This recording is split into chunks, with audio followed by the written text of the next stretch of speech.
Isang maligayang pagbati po sa inyong mga kaibigan. Welcome po dito sa ating programang Sharing the Vision.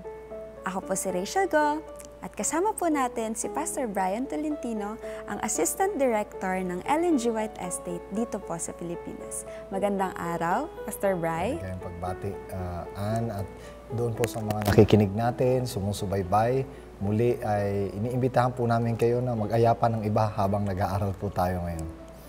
Pastor, ipagpatuloy po natin ang ating mga napag-usapan noong nakaraang episode tungkol nga po dito sa impact ng ministry o ng gawain ni Mrs. White sa Adventism. Pastor, natutunan po natin noong nakaraan na isa sa mga naging impact niya ay yung pag-emphasize niya dahil sa tithing system po sa ating church. Malaki talaga ang naging impact niya. Yung kung tithe ang pag-uusapan, balikan lang natin ng kaunti, no. Kung wala yung tithing system, siguro hindi natin alam kung paano natin i-finance yung ating church. At saka hindi lang yun. Yung tithing system, hindi mo basta-basta pwedeng gamitin yung tithe. Kailangan yan ay gamitin sa evangelism at saka sa mga manggagawa lang. So hindi yung pagpapatayo ng mga church. Hindi yun ang emphasis natin eh. Yung pag-put up ng mga buildings, hindi yun ang emphasis natin. Ang emphasis ay paano iparating, ipakilala si Kristo. At so, ipalaganap. Ipalaganap si Kristo. So, hindi yung naka-emphasize tayo sa pagpapaganda ng mga church. Hindi ganun. So malaki talaga impact na. Kung paano nagagamit yon yung mga tithe na yon para po mas marami pang mga tao ang makaalam po ng salita ng Ngayon, Panginoon. nasa 220 or 30 countries na ang narating ng Seventh-day Adventist dahil lang sa tithing system natin. Meron pang isa pang impact si Ellen White. Hindi makakalimutan ng church ito. One time, nasa isang church siya, nagde-dedicate sila ng isang church. Nagkaroon siya ng vision. At sa kanyang vision, kitang-kita mismo nila ng kanilang mga mata nung nagkakaroon ng vision si Ellen White. Paggising niya sa kanyang vision, binanggit niya sa mga tao na yun ang eksaktong araw na yun ay January 12 na 1861. Nung nagkaroon siya ng vision na ito. At sa kanyang vision, pinakita sa kanya na magkakaroon ng long protracted war. Ibig sabihin, mahabang gera na mangyayari lamang sa United States. So, isang civil war ang mangyayari. At ipinakita sa kanya, sabi niya, samantalang kayo nandito, ilan sa mga anak niyo mamamatay sa war na yun. Hindi sila makapaniwala kasi wala namang ini-expect silang war. Wala namang conflict na nangyayari. Parang during that time, napaka-peaceful pa naman. Peaceful, walang mangyayari. At saka napakalakas ng North. Wala silang, hindi nila sukat akalain na magkakaroon ng cessation o yung pag-alis ng mga states palabas sa United States of America. 4 months after, nagkaroon ng war. At natapos yung war, siguro mga 4 years pa bago matapos yung war. Ang presidente during that time ay si Abraham Lincoln. Pagpasok ni Abraham Lincoln sa pagka-presidente, yun kaagad ang hinarap niyang problema. Civil war. Civil war. Tapos na-re-elect siya ulit. Pagka-re-elect niya, tapos pinatay naman siya. So hindi nila sukat akalain na matutupad yung kanyang prediction. At totoo nga, maraming mga nangamatay na mga anak doon mismo sa mga Adventist na yun. Doon pa lang parang itinanim na at saka yung paano yung war mangyayari, ano ang dahilan ng war, talagang isinulat na sinaysay ni Ellen White ng very specifically kung ano yung dahilan ng war at kung paano matatapos yung war at ano ang dahilan kung bakit ito matatapos. At lahat ng mga detail na sinulat niya na yun, Pastor, nangyari mismo. So, ang kagandahan nun, doon nagkaroon ng confidence ang Seventh-day Adventist talaga sa ministry ni Ellen White. At magmula nun, lahat ng mga councils ni Ellen White na ipinagkakaloob sa church ay siniseryoso talaga ng ating iglesia. Halimbawa, mukhang 1848 nung magkaroon si Ellen White ng vision tungkol sa National Sunday Law. 1848. National Sunday Law, para isinulat niya na kaagad sa spiritual gifts, yung sabi ng Panginoon na magkakaroon ng great controversy, ipipersecute yung mga Sabbath keeper. Wala pa namang ganyang idea. Pero dahil dyan sa direksyon na yan, naging tema na yan ng mga sulat ni Ellen White, yung great controversy, na merong mangyayari, ipipersecute ang mga tao, maghanda na tayo, tapos i-spread na natin ang pabalita sa buong mundo. Isang idea na hindi mo naman sukat akalain na mangyayari. Kahit ngayon, susukat akalain mo ba magkakaroon ng National Sunday Law? Bumait na ang tao, ang human rights. Parang patuloy na pinaglalaban ng human rights. Tapos yung religious freedom, meron.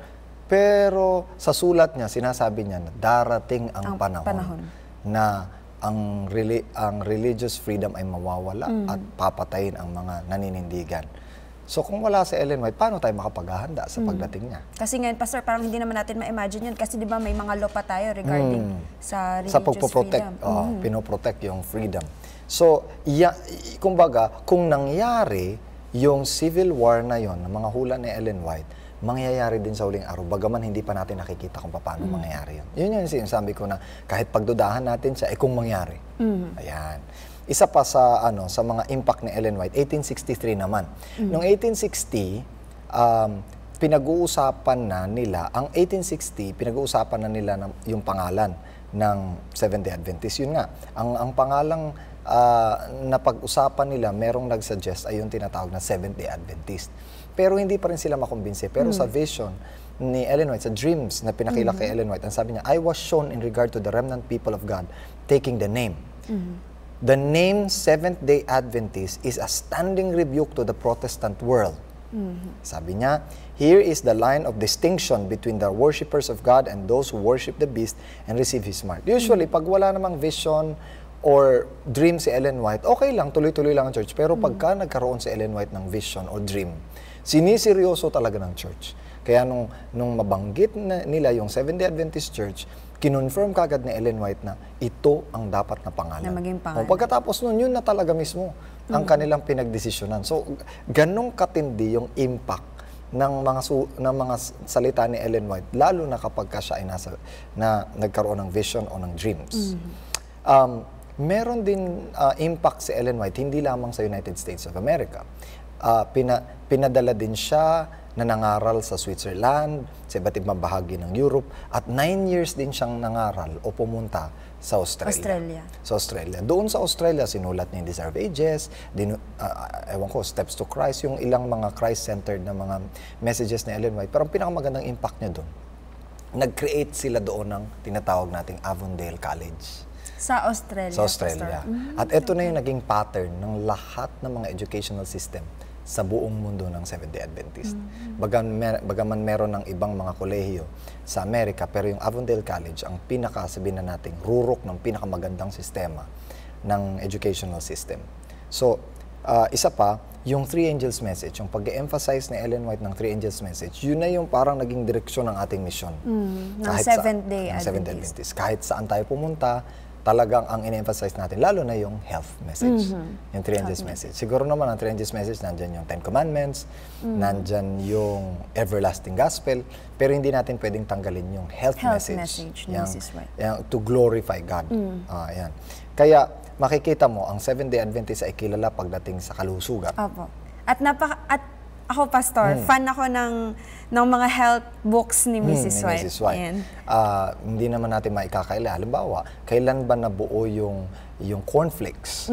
Di ba panahon ni Ellen White sa influence ni Kellogg?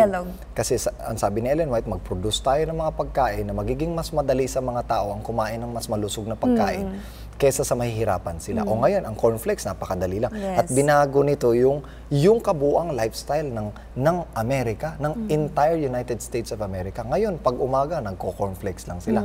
Di ba? At saka napakabilis. At madali lang i-prepare, Pastor. At saka whole yun. Whole corn. Hindi siya yung sabihin na nating mga washed corn or whatever. So, ilan ito sa mga impact. Nung namatay si Ellen White, ngayon, halimbawa, meron na tayong 20 na mga food industries, mga food factories. Meron tayong 183 sanitariums in hospitals all across the world. Lalo na 183, Pastor. Lalo na sa Florida. Ang napakalaki ng ating ospital sa Palawan. Meron din tayo sa Cebu, meron din tayo sa Davao, meron tayo sa Pasay. Sa Pasay, of course. Sa iba't ibang dako. Napakalaki niya. 132 nursing homes all across the world, 441 clinics and dispensaries, 36 orphanages. Alam bang meron tayong orphanage dito sa Pilipinas? Sa ICC, doon sa CLAA, sa likod ng CLAA. Okay, International Child Care yata ang tawag doon. So, basically, malaki yung impact. Ngayon, kagaya ng Loma Linda, yung tinatawag nating Blue Zone. Yung doon nabubuhay yung mga 100 years old pataas. Blue Zone. Blue Zone ang tawag Ngayon nila. ko lang siya narinig. So, pinag-aralan nila, bakit nabubuhay ng 100 years ang mga tao doon? Ayan, nakita nila yung Yes, lifestyle. Pastor.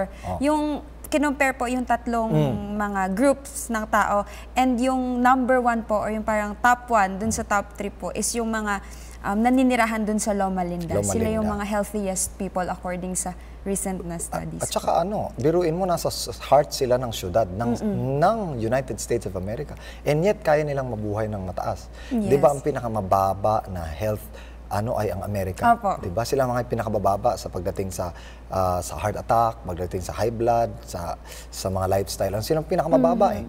Pero bakit mabubuhay ng 100? Contrast doon sa nangamamatay sa Amerika, sa di ba? America. Obesity, whatever. So makikita mo talaga na nagki-create talaga siya ng impact sa buong mundo.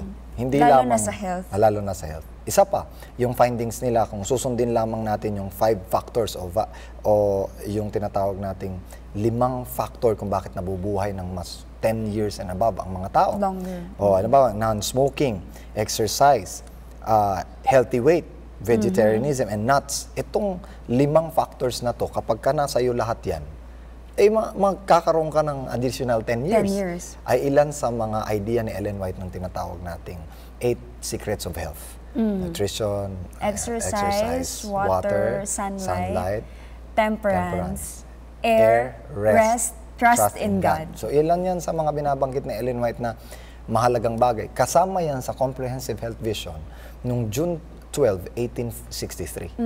Na dahil kay Ellen White ay nagkaroon ng mas malakas na emphasis on health. Isa pa, yung sabi niya nung 1851, our people should have an institution of their own, under their own control, for the benefit of the diseased and suffering among us, who wish to have health and strength, that they may glorify God in their bodies and spirit, which are His. Wala pang institusyon tayo noon.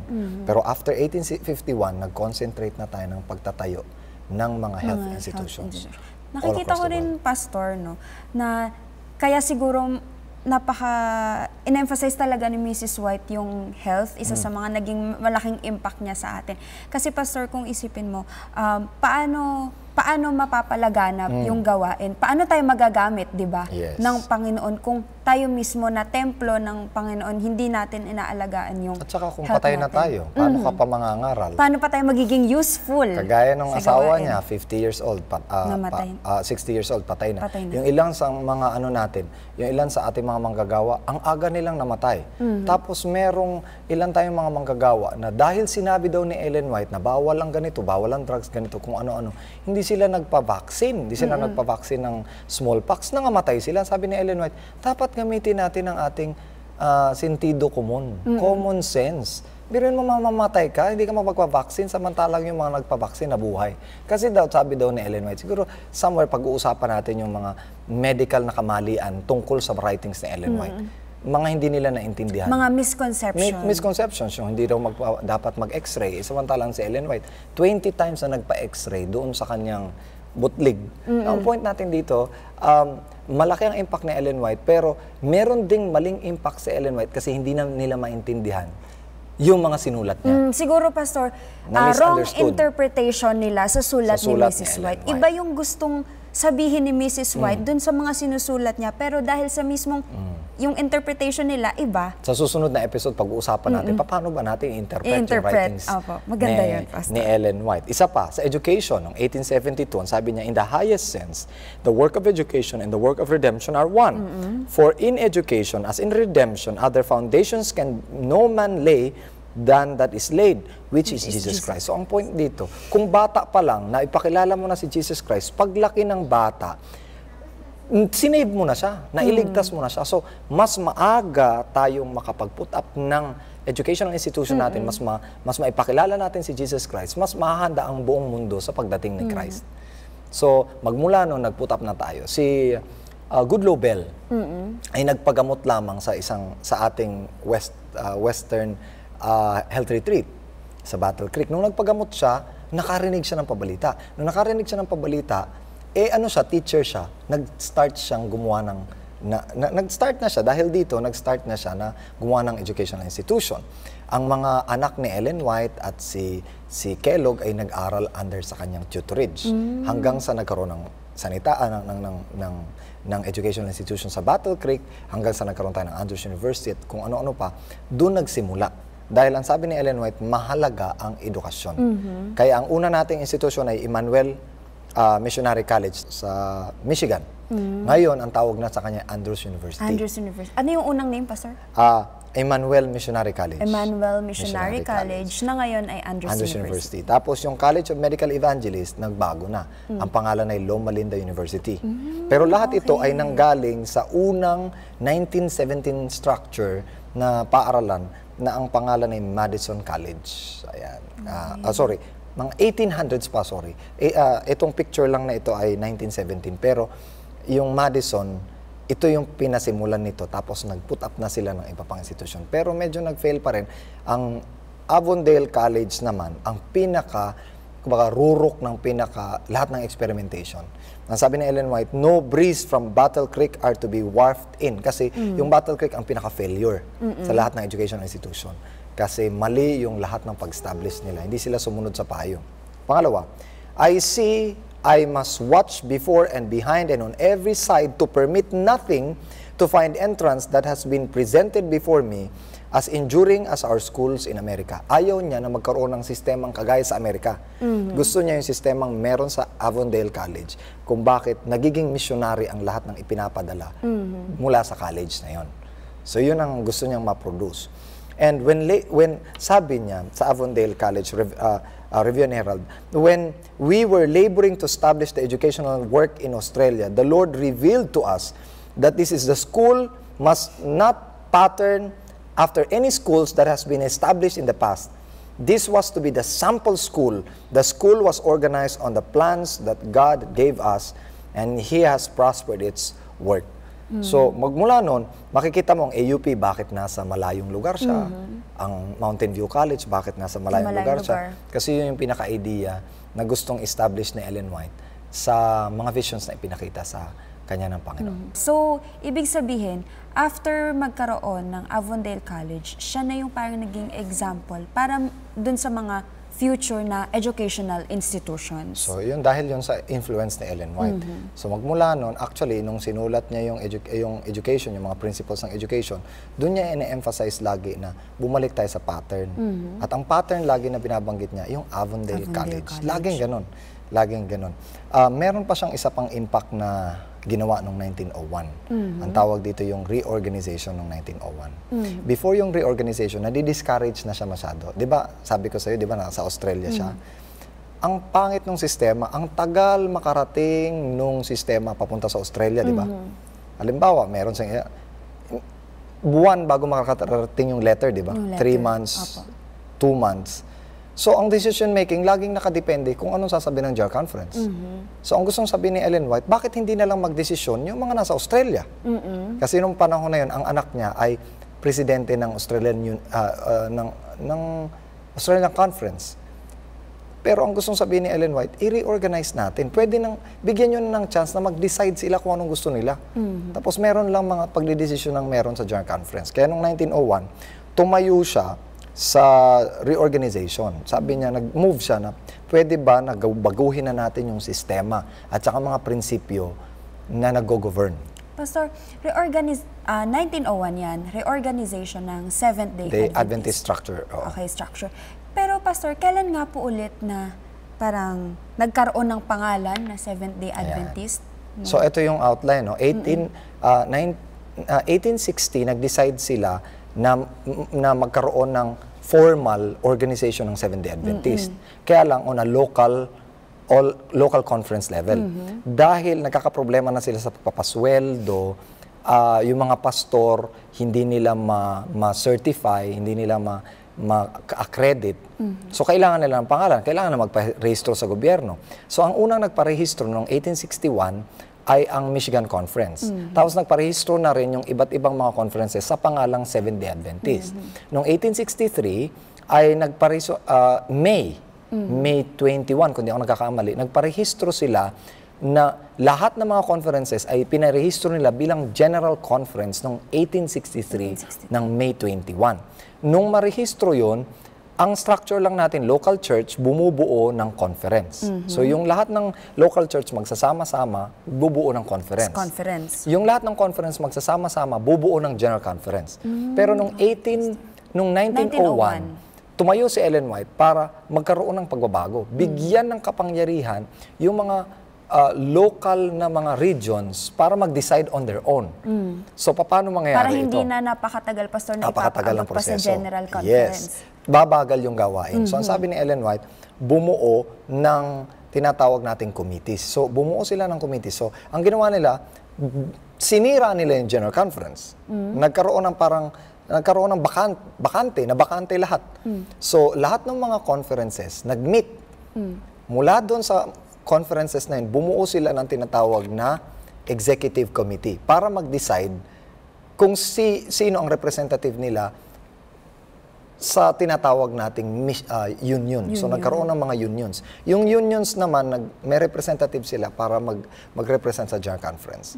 So, noong 1905, nabuo na ang General Conference dahil sa impluensya ni Mrs. Ellen G. White. So, before pala, Pastor, before pa mag-1901, meron lang 3 branches. Una, mga local churches, they make up yung mission or conference. Mission or conference. Then after nung conference, mismong General Conference. Yun ang nagko-control. Kaya lang, ang dami ng conferences sa buong mundo. Hindi na nila makontrol. So bumuo sila ng union. At ang yung mga unions, may executive committee para mag-decide kung ano ang gagawin sa mga conferences and missions. Hindi na nila kailangan kumonsulta pa sa General Conference. Meron lang sila ikukonsulta sa General Conference na mga ilang bagay na mahalaga para sa buong mundo. Ayan. So, noong 1901, meron na tayong local churches, tapos mission and conference. Mission or conferences, and then union, which is yun na yung sinuggest ni Mrs. White, and then the General Conference. Hindi lang yan. Several years after, siguro mga 5 or 10 years, nabuo na rin yung tinatawag nating division or regional offices ng General Conference. So, ang General Conference, hindi lamang siya nasa Maryland. Meron ding General Conference dito. May General Conference din sa India, may General Conference, may iba't ibang General Conference. Ang tawag natin ay Division Office para sila yung mag-monitor kung naasasaayon sa policy yung ginagawa ng mga unions. Okay. Ayan. So, ang division natin dito, Pastor, dito sa Pilipinas, ay nasa dito. Yun yung SSD, Pastor, diba? Southern Asia Pacific Division. Yun ay dulot nung reorganization nangyari noong 1901. Ayan. May isa pa na kinatatakutan natin. Noong mga 1905, nagkaroon ng medyo problema pagdating sa doctrine. Dahil itong si Kellogg, ipinopromote niya yung pantheism. Yung pantheism. So, sumulat siya, yung The Temple of God na libro, na sabi ni Ellen White ay malayo sa prinsipyo natin. Babaguhin ito ang lahat ng sistema natin. Pastor, pwede nyo kaming bigyan ng konting background about pantheism? Yung pantheism ay yung paniniwala na ang Diyos ay nasa lahat ng bagay. So, ang Diyos ay nasa iyo. So, basically, ang Diyos ay nananahan sa iyo sa lahat ng bagay, sa mga bato, sa lahat, sa upuan. Lamesa. Ang problema nito, darating tayo doon sa extreme na parang kaya pala nating i-command ang Diyos. Binigyan tayo ng isip ng Diyos para i-command yung Diyos. Kasi tayo na mismo, Diyos na mismo tayo. Dahil nasa atin yung Diyos. Sabi ni Ellen White, ito'y ibang sistema at prinsipyo, hindi natin ito. Nasunog yung Battle Creek Sanitarium. Nung nasunog ito, nag-publish siya ng libro, itong si Kellogg. Tapos ipagbebenta niya, yung pinagbentahan niya, yun yung ipangtatayo niya ulit. Ang kaso mo, gusto niyang i-publish ito sa Review and Herald. Ang sabi ni Ellen White, huwag niyo itong susuportahan. Nung parang gumawa siya ng paraan para ma-print ito sa Review and Herald, nasunog din yung Review and Herald. Mga ilang panahon lang pagkatapos ng Battle Creek. So nakita mo yung mismo, sabi ni Ellen White, natatakot na akong tumingin sa review. Sabi niya, I have been almost afraid to open the review, fearing to see that God has cleansed the publishing house by fire. So, bago pa nasunog ang Review and Herald, sinabi na ni Ellen White to, na kasi doon sa Review and Herald, marami din silang mga advertisements ng iba't ibang mga companies. Minsan, may mga advertisement galing sa Catholic at iba't ibang mga kung ano-ano pang pananaw na hindi naman kasang-ayon sa ating paniniwala. So, makita mo, magmula nun, nung nasunog yun, hindi na tayo talaga gumagawa ng paraan para hindi sumunod sa mga payo ni Ellen White. Kasi napapansin natin, pag sumusunod sa payo ni Ellen White, umuunlad yung ating gawain. Pag tumataliwas sa payo ni Ellen White, bumabagsak Medyo yung... may mga andaming... Oo. Ang daming nagkakaproblema. Nagkakaproblema. So, basically, nasunog nga ang Battle Creek, nasunog ang Review and Herald, at na-resolve din yung pantheistic view, lalo na sa Trinity, na hindi natin maintindihan kung ang Holy Spirit ba ay talagang kapangyarihan lang o persona. Sabi ni Ellen White, ang Seventh-day Adventist, ang Holy Spirit ay persona, hindi siya kapangyarihan lamang. So, nung namatay si Ellen White, mga 100,000 ang membership noon, ang publishing house ay nasa 37 na all across the world, ang sanitarium ay 34, ang colleges ay 70, ang elementary ay 510, at ang languages na naabot natin ay 36. So, basically, napakalakas ng naging impact ng buhay ni Ellen White sa Seventh-day Adventist Church. Ako, Pastor, ang grabe po pala, no, yung life ni Mrs. White, naka-apekto siya sa atin, sa kung anong pananaw natin sa health, sa education, Pastor, sa Sabbath, sa the Second Advent, yung muling pagbalik ni Kristo, Three Angels Message, at napakarami pang iba. Ang sarap pong pag-aralan, Pastor, ng naging impact ni Mrs. White, at makikita natin yung significance ni Mrs. White sa atin po. Ngayon, Pastor, baka po may iba pa po kayong gustong additional na mensahe sa ating mga Sa lahat po ng mga tagapakinig natin, kagaya po ng natutunan ni Rachel ngayon, ay napakahalaga na balikan natin ang kasaysayan natin para makilala natin si Ellen White. Hindi natin po basta babasahin lang ang sulat niya. Tignan natin kung bakit ba ino-honor o ginagalang ng Seventh-day Adventist ang sulat ni Ellen White. Hindi dahil sa panatiko tayo, kundi dahil sa nakita mismo natin ng ating mga mata ang dulot ng pagsunod natin sa payo ng Panginoon at sa hindi natin pagsunod. Ayan. Ayan. Ngayon, Pastor, maaari niyo po ba kaming ipanalangin at ang ating mga tagapanood? Sige po, tayo po yung manalangin. Dakila po namin Diyos, salamat po sa kaloob na ipinagkaloob niyo sa amin upang kami, Panginoon, ay magabayan at huwag mo po kaming malisya sa katotohanan at sa pagsunod po namin ay makikita namin kung paano lalago ang gawaing ito at matatapos ang inyong pabalita sa buong mundo bago kayo dumating sa pangalan po ng Panginoong Hesus. Amen. Ayan, maraming salamat, Pastor.